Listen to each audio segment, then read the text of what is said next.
Okay, RX Elements, RX9 Standard, RX9 Advanced. These are your price points.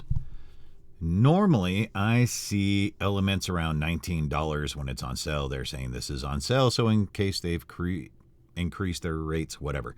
Usually you see them for $19 if you're on the lookout. $30 not a bad price point, but we'll get into that. Standard, RX9. The difference between the three. So anything with an asterisk is a VST, a plugin, or can be used as such. So what you get: declick, declip, repair assistant, voice denoise, and static dehum in the Element version. Okay, third-party plugin host. Fade, find similar, gain, mixing, module chain. Go over that. Module list filters, normalize, phase, signal generators, spectrogram, composite view, recording, monitoring, and that's it. Okay, available as a plugin, available as Pro Tools Audio Suite, available as a Pro Tools Audio Suite in Logic 10, as in ARA 2.0 plugin. All right, so you get a lot more bang for your buck when you go for standard. Again, normally what I see, $19. You get this for $19. You can upgrade to this for $149. Price point's important for most people at this point. So, you gets what you can get. Now, so I had to go in and record this. This is my fun stuff here. All right. So I'm going to mix this down. And I went back and saw an old friend. Nope. I did this audiobook many moons ago. So we're just going to use it as for our standard. So I'm going to mix that one down. Boom. Done. All right. So that's mixed down as a 16-bit 44.1 WAV file. Okay. And yeah, it took literally no time. There it is. Anyways. Now, oh crap, I should have gotten rid of that. Hang on. I don't need you. I don't want you. And you're wrong because I haven't fixed you. Yep. Okay. Delete that. Rename that. Sorry, hang tight. Johnny Sto. Oh, there I go again. Johnny. I'm an idiot. Anyways, sorry. I'm running behind on time and things that I said I would do today. So this is a couple hours late. Bear with me, please. It's been one of those days. Studio One, PreSonus Studio One is my normal go-to DAW. So again, as a plugin, RX will work as any. I need to get rid of this because this doesn't work for me anymore because I've redone things. Also, I'm redoing my studio. So my room that I use as a studio. So it's a lot more noisier than what it normally is. Again, bear with me. But hey, proving ground, right? Anywho, as stated, they can be used as plugins, as VST. That's my 9. Now, you get a lot more bang for your buck, as it would be. So here's your VST for declick. Now, I can do the mouth declick for RX9 right here, right now, but with the Elements you can't. So with the Elements, let's just do declick. There's that VST. So at this price point, back in the day, I started working with this, I think when RX was at 4 or 5. All we had was declick and decrackle to work with. Remember, Isotope RX is for restoring audio, not what we're using it for. They've kind of gone over to it, and that's great. But I'll show you what we used to have to do back in the day We're at 9 now. Every 2 years, they basically update this. So, random clicks, multiband, random clicks, and 2.0. The idea behind RX is if you use a lot, at one go, you introduce artifacts. Period. Plain and simple. If you do a little bit, multiple times, you get rid of the artifacts. So if you use anything above a 2.5 sensitivity setting, you will start getting rid of hard consonants. So K's, C's, anything that is a hard consonant in a sentence or in dialogue will start being reduced. Remember, it doesn't get rid of it, it just reduces it. That's the algorithm. Also, number 2 thing to remember about RX, doesn't matter if you're using it as a plugin or if you're using it as a standalone item, there we go. It is a memory hog. It is a CPU hog. That's RX these days. It didn't used to be as bad, but it's gotten worse. So again, I said multiples, right? Multiband or random clicks 2.0. Lower settings multiple times. Every time you use this in your DAW, you're going to have to do it every single time. On average, I would say only use this about 4 times in any given audition. All right, if you go with the standard, you will go with the mouth declick. And so you do 4 passes with that mouth declick, and then you would do like 3 passes with the declick at the lower settings. Matter of fact, if you're going to use mouth declick, you would reduce the declick down to about 1.5 for sensitivity. Don't worry about the frequency skew. Don't worry about the click widening. You don't have to. And do not click output clicks only, because that's all you're going to get. So, with this running, it will bog down my CPU. Even though I'm running a Ryzen 5 3.8 gigahertz CPU, 16 gigahertz worth of memory, or is that megahertz on the CPU? Whatever. 16 gigahertz worth of memory, it will still hog the CPU. So remember that. If I were to push play right now, there would be a delay, and then it would start playing because it's trying to process it at the same time it's trying to play it, and both of them do not play well with others. But if I go ahead and export this the same way, I'm going to call this 1. So this is with the declicks, only what you're getting in the elements. And again, like I said, it's a memory hog. Remember how fast, or a CPU hog, remember how fast it was to export this the last time? Well, with 4 or 5 of these, it's taking me a minute.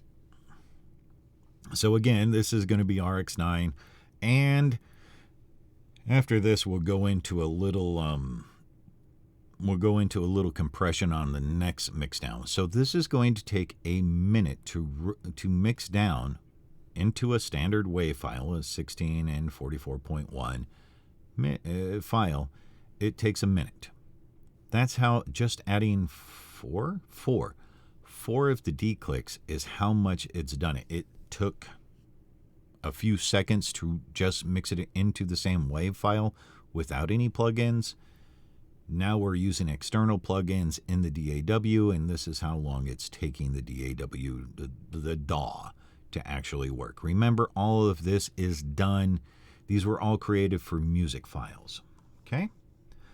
And we'll go into the comparison here in a little bit. Now, let's go here. First thing I want to do, because I want a real-time comparison and I want real-time working, is we're going to go with the compressor. So Studio One has 2 compressors, 2 native compressors to it. The first one is your standard compressor. Ratio should be about 1.7, because again, the idea behind here is that you just want to use it lightly. You just want to kiss it. My threshold, I want my threshold to be way up there, Because again, I just want the highs. I don't want the lows. I just want the highs brought down. In this, I could do a side chain with a filter and a low cut, blah, blah, blah, blah, blah. It's just gobbledygook. All right? I don't want it 100% in the mix because it'll skew it too much. It'll mess with the audio file too much, so I'll reduce that down to about 50%. It's easier when I click into it and just type the numbers in. So with that and those, we're going to do it again. Okay? So we're going to export this down, and this will be 2. And again, we're going to do a whole comparison here. So with any luck, this only takes about a minute.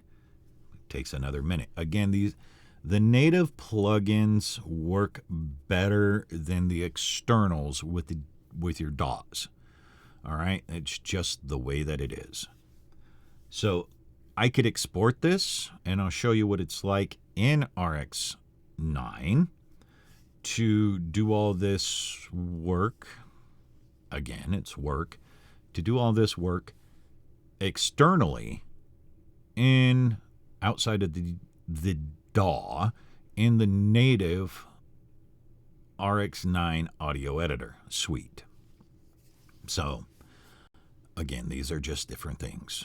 Okay, so I'm doing this one here. So far we haven't clipped, which is great. We're almost there. Hang tight with me, please. I'm trying to make this go as fast as possible and not trip over my own tongue. So bear with me. All right, so there's that one. That is 2. So we've got 0, 2, and no, I don't want that. I want to go back in here, because again, I need to hear the file on this one with the way I'm going to do it next. So like I said, it has two native compressors. So I'm going to remove the standard compressor, and I'm going to put in the other one, which is a Tricomp. It's a very interesting compressor, and it allows you to see what you're doing better. Okay, so this is more of a standard knob type compressor. It is a Tricomp, all right, but it's still the same way, all right. So normally the way I'm going to do this is I'm going to listen to the audio file.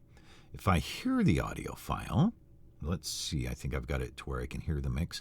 If I can hear the audio file, if I can see what it's doing, so what I'm going to pay attention to is here. Johnny Shtuk grinned with surprisingly well-maintained dental work and pointed to his right ear. This ear came from a man who hears things, you see. And it heard you were the mastermind behind that nasty little business. All right, so you can see the Tricomp working. And this is its standard configuration, 3.0 and 100% of the mix. This is too much. And again, let me show you what goes on, because I just want it kissing the audio. I don't want anything drastic out of it. Gary rubbed his hands together. Yeah, the effects were great, huh? Some people even thought we actually killed the spooks in that video. CGI or practical? Johnny asked. Excuse me? Gary said. The effects, Shtuk said. Were they computer-generated or makeup effects? Makeup, Gary answered quickly. Old school. My favorite, Shtuk said. Who did the effects? Okay, so you can hear exactly kind of what's going on. Well, this is going on YouTube. They compress things differently, so you probably can't. All right.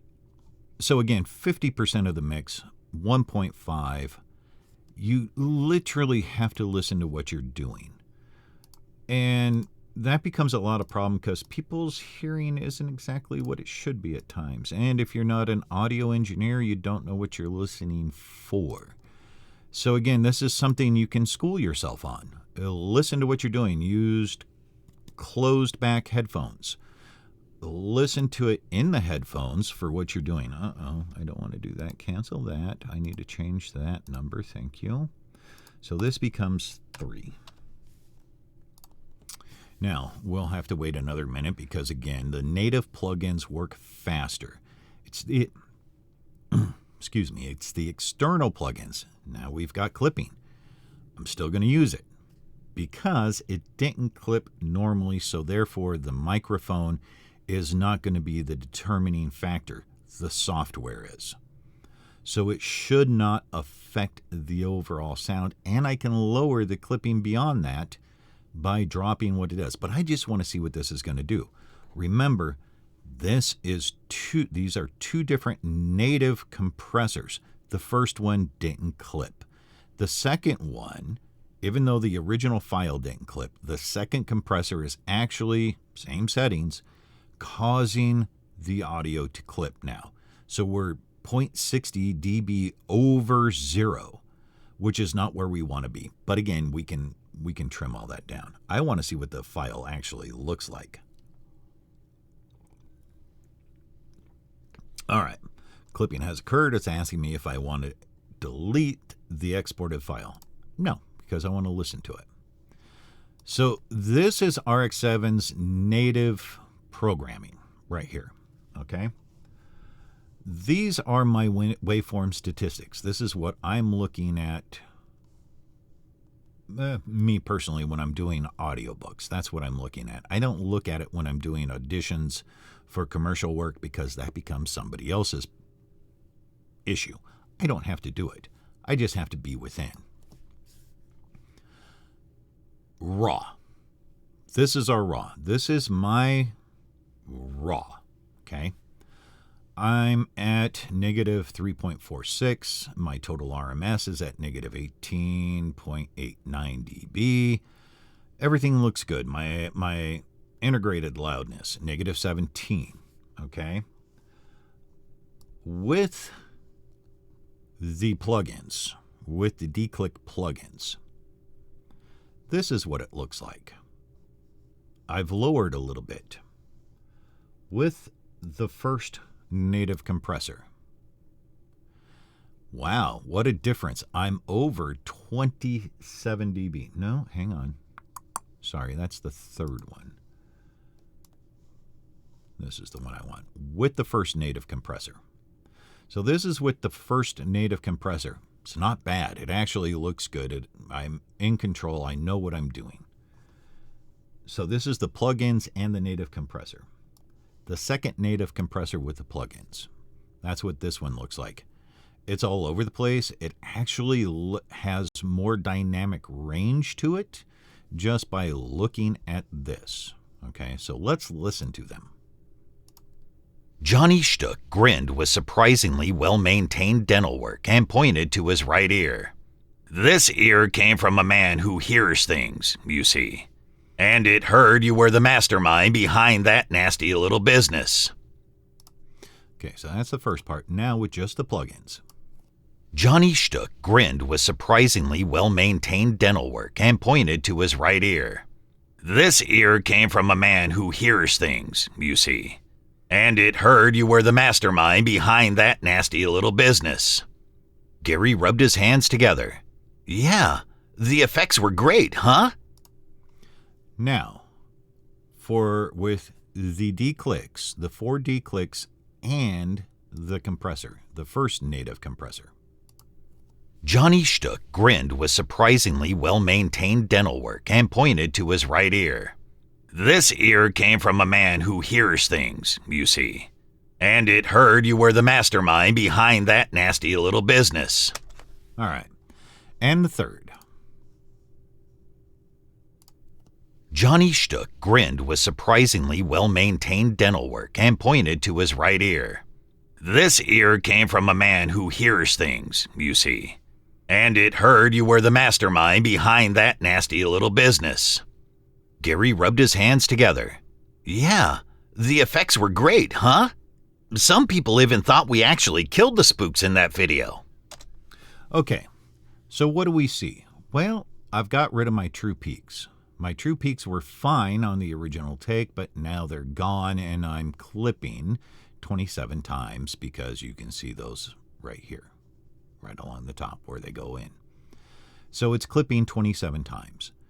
The overall volume has not changed. It's a little bit more robust here using the Tricomp, the second native compressor.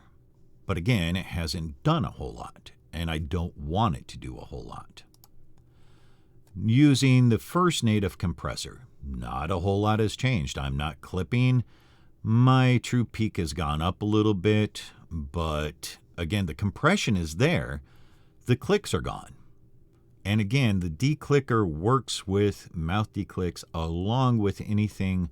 Let's face it, everything we buy now is made out of plastic or surrounded by plastic. Your TVs, those housings are plastic. Your monitors, those housings are plastic. When they heat up, the plastic pops. When you're using a microphone, it picks up those pops. All this is going to do is reduce it. That's all this program is going to do, is reduce those little pops, either from the mouth or from our environment. Some of the louder pops, it will not get rid of. It will not reduce them enough. You're going to have to surgically remove them and possibly say things. With just the D-clicks, that's all it's done. Again, it hasn't done a whole lot here, and it won't. It's not meant to. The only thing it has done is gotten rid of some of the true peaks, and that's what it does. The original is the original, and it is what it is. It's more true to what the microphone and my voice actually does. All right? Now, let's take a look. Batch processing in its native. Now, like I said, this is the standard version. Mouth declicks. Again, I'm setting the same thing. 2.0. I can go as high as 2.5 if I want to. I could probably go up to 2.6, but eventually I'm going to end up hitting those hard consonants, and it's going to create artifacts. The whole point is not to create the artifacts. So I've got, 5 here? And then I've got 5 D-clicks. These I could turn down. Instead for a 2.0, I could probably take them down to 1.5 as far as the sensitivity. Multi-band random clicks. This is a whole preset. This is a module chain that I've set up, and some decrackle. I've gone with the decrackle on this one. I'm going to eliminate the decrackles on these because, well, I don't need it. There's not really any crackling. This is the original folder. The original file. Okay? 16-bit, 44.1 kilohertz, and away we go. This is the processing natively. Okay, so it doesn't give you a time, but it takes about the same amount of time as it does. Again, I'm going through twice the processing that I went through in the DAW. So this is its native processing going through this. So it's already gone through all the mouth declicks. Now it's going through all the declicks. It doesn't take that much time for this to process natively as it does in a DAW. The declicks take longer than the mouth declicks. The algorithm is a little bit more complex. So going through 5 of them, and plus having the DAW open in the background, is still eating up processor. Yeah, it's still eating up my processor. Again, very processor heavy. Okay. I'll give you some alternatives here as to what to do here, but yeah, I love RX. Don't get me wrong. But it is heavy-handed. It is very process intensive. And this is what you need to know. Going in, you just want the small, you don't want a whole lot of it, especially on an audition. Because again, you want, so this is the processed file right here. It didn't change a whole lot. Okay, it did not change a whole lot. It did the same thing with the true peaks. Let's listen.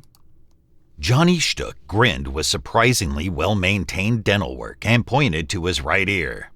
This ear came from a man who hears things, you see. And it heard you were the mastermind behind that nasty little business. Gary rubbed his hands together. Yeah, the effects were great, huh? Some people even thought we actually killed the spooks in that video. CGI or practical? Johnny asked. Okay, so again, I think I was a little further away from the microphone than what I wanted to be, so it didn't pick up a whole lot of bass. But as you can see, statistically, it doesn't do a whole lot. If YouTube didn't have their own compression, you could probably hear the difference between a lot of mouth declick and not a lot of mouth declick. Ideally, if you're going to get the elements. If you're just going to improve your overall sound, this is probably the avenue I would run down. And this is what I normally do. And again, it's just what I do. Everybody does something a little different. I use, in Studio One, they have you have your native equalizer. It's a parametric. I normally cut this off at 50 hertz. I do a high cut myself at 15.5 kilohertz. And I usually try to do this at 24 because I want a little steeper angle. I do not have a lot of sympathetic frequencies above 14 kilohertz. I'm male. It doesn't happen. Females will have more sympathetic frequencies in the higher end and less in the low end. I have more in the low end because of my voice than I do in the high. So I want to kind of preserve those. Now, if I listen to this, basically I'm just giving the audio a haircut. Pardon? Gary said. The artist. Who was it? Like I said, to me it sounds a little drained. So being as it sounds a little drained, what I'm going to do is I'm going to give myself a 12 dB shelf here. And I'm going to give myself a little kick in the pants. Gary struggled for a name. His discomfort seemed a source of amusement for the big man. Shtuk held up a hand and quieted his stammering guest. Gary Hack, do you see fur or fangs on me anywhere? Gary shook his head, silently. I know you killed the vamp and the wolf. So I'm going to give myself a little kick in the pants in the low frequency again because, I wasn't as close to the microphone. I think I was about 18 inches away when I did that. Because me yelling, actually, Shtuk is a really, really very labor-intensive voice to do. But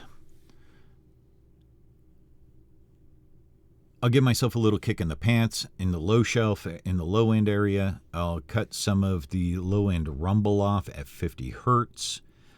Sometimes I might go up to 60 hertz. And to do that, I would go here and trim in 60 right there. And again, I know it for a fact, Shtuk said. But like I said, normally I just do it there. And then I would go in with my declicks. I would do all my declicks before I do my EQ because you want to get rid of them in their raw form. Everything I do here on this channel right here only deals with this audio, and it doesn't bake it into the audio except for when I mix it down. I can get rid of these and the audio is still its original. So again, with me, I tend to use the mouth declicks more than I use the declick. But that comes in the higher standard version, but you can use the declicks the same way as the mouth declick in RX. But again, you've got to use it the same exact way. Multiple passes at a lower setting, or else you introduce artifacts. It's just, again, on auditions, if I'm doing something, somebody has a different audio engineer, they want it differently because they're going to tune it to what they want for their project. You're just doing this as an audition saying, hey, this is what it sounds like. So you want to do as little as possible to alter the frequency of your original voice, of your instrument. So again, declicks, fine. Keep them multipass low settings. Give the audio a haircut. Take a little bit off the low end, a little bit off the top end. You can even go in and do some notch filtering. Okay? But for anything other than that, like compression, I wouldn't do it. You can, but when you deliver your audio, you're not going to, because they're going to do it all. Audiobooks, I have to do it because I'm not only the narrator, I'm also the producer. And I'm the audio engineer, so I have to do it. I do everything on my own. I don't hire out. For somebody else, yes. Do what you want to do for the audition, but when it comes to delivering the actual product, leave that up to the audio engineer, because they have one, or they should have one. Unless you're going for the audio engineer position, and then you're not going to worry about the dialogue. You're going to worry about everybody else's, because you got nothing to worry about. So anyways, I hope this helps and it explains a little bit about RX and where it goes in and what you can do with it and the different price points. There's a lot you can do. With the Pro version, you get a leveler, so you can level out your audio. Again, works really well with audiobooks, not so much with your dynamics in auditioning or in characters. It's something a sound engineer would use, not necessarily you. Again, it all depends on what you're trying to accomplish. If you're just trying to make them shine, sure, you can add a little bit of compression onto it. But again, use very little, very, very little compression. A little goes a long way. All right? Just remember that. A little goes a long way. I prefer to keep it as raw and natural as possible for whoever I'm giving it to let them know what they're actually getting ahead of time. But sure, if you're doing a demo, yeah, you want that demo to shine. For an audition, I don't know so much. Again, your choice, your decision. You make up your mind. I just hope this helps to explain RX and what it does. All right? Anyways, have a good day. I'm sorry I'm running behind. I hope this helps. Bye.